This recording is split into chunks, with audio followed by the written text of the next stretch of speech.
Magluto tayo ng fried sushi rolls na pinasimple pero yummy kasi luto ni Mami Myla.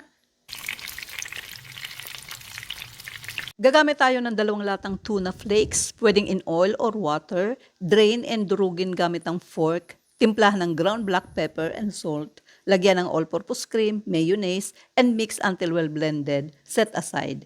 Gumamit ako ng lumang kanin, pwedeng bago. Kung mayroon kayo nitong seafood rice mix, mas okay.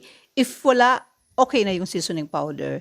Then rice wine, season ng white ground black pepper, and chili flakes. Diretso na tayo sa pagbalot. Ang gamit ko ay rice paper. I-brush ng tubig until soft. Pero wag masyadong palambutin kasi didikit po yan sa board. Ang gawin niyo mag-overlap ng konti sa board kasi dun kayo hahatak para mag-fold. Tingnan na lang po ang video. Then ilagay na natin ang seaweeds. Plain or may flavor, okay lang po. Tapos yung templadong kanin at ang tuna mixture.